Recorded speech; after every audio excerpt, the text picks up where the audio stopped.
Olá, vamos dar o prosseguimento à segunda parte do capítulo 2 do livro do Feynman, onde diz que, como título, a física antes de 1920. Então, qual era o cenário da física antes de 1920? O palco do universo, ele era descrito por um espaço tridimensional, aonde os atores, os elementos constitutivos desse espaço seriam átomos. Então, tudo é explicado através dos átomos, que tinham propriedades. A primeira propriedade deles era a inércia. A inércia, a partícula, se ela está em movimento, ela continua em movimento, a não ser que uma força haja para alterar esse movimento, senão ela fica perpetuamente nesse movimento. O segundo princípio seria que haviam forças que mantinham os átomos em combinações. Por mais que fossem diferentes esses átomos, como carbono e oxigênio, se explicariam então essas combinações por essas forças de curto alcance. Existiria também uma outra força que era de interação longa, de longas distâncias, que variava com a razão inversa do quadrado da distância, e se chamava gravitação. Então esse era o cenário antes de 1920. Em 1920 surgem questões como: quais são as forças de curto alcance? Por que o carbono atrai o oxigênio? Qual é o mecanismo de interação entre os átomos? É gravitacional? Se chega à conclusão que a interação entre os átomos não se explica completamente através dessa força gravitacional, porque ela é fraca demais. Mas nós podemos imaginar uma força análoga à da gravidade. Essa força, além de só atrair, como é no caso da força da gravidade, essa força ela pode repelir e atrair também, essa força análoga à gravidade.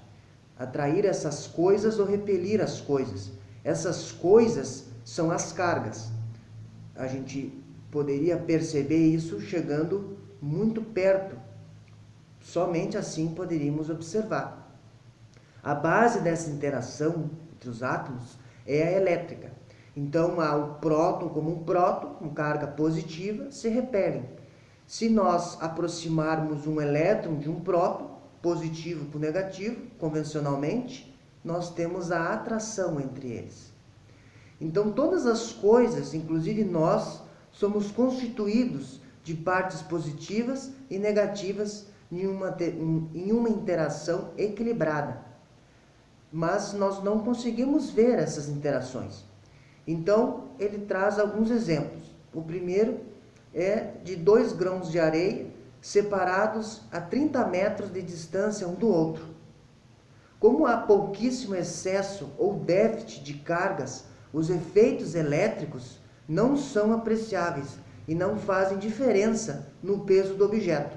Por isso que nós não conseguimos perceber. Achou-se então que haveria um núcleo no centro desses elétrons. No núcleo constituído de prótons e nêutrons. Teria que existir esses elétrons de fora, orbitando então este núcleo. Então, a partir daí, as propriedades químicas de uma substância só dependem do número de elétrons, como o hidrogênio. O hidrogênio tem um elétron, é o átomo mais simples que a gente conhece da natureza. Ele é caracterizado, sua propriedade química, pelo seu elétron. Ele tem um elétron só, isso vai o caracterizar como substância química. Então, descobriu-se, além disso, que a carga positiva, por exemplo, distorce o campo, o espaço ao redor, e se um elétron se aproximar desse campo, ele vai sentir uma força, ele vai sentir uma interação, uma força, que nós chamamos de esse campo de abrangência, esse espaço distorcido por esse próton, nós vamos chamar de campo elétrico. Então, nós temos indissociavelmente de uma carga elétrica um campo associado.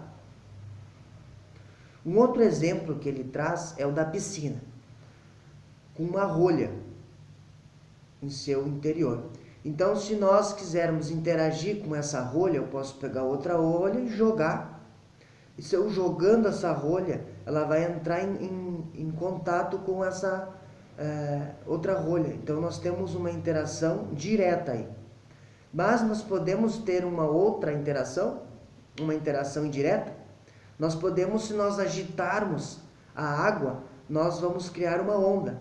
Essa onda nós chamamos como de oscilação e tem um maior alcance. E aí nós teríamos uma interação indireta.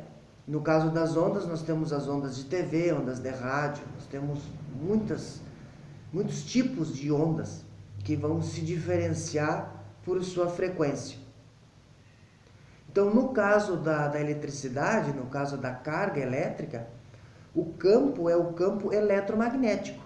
Então, essas coisas que vão se transportar, essas ondas, elas vão se transportar através desse campo eletromagnético quando nós tratarmos de eletricidade. No caso dos raios cósmicos, nós temos uma frequência tão grande, muito grande, que ela sequer é controlável, essa onda. Não é sempre controlável.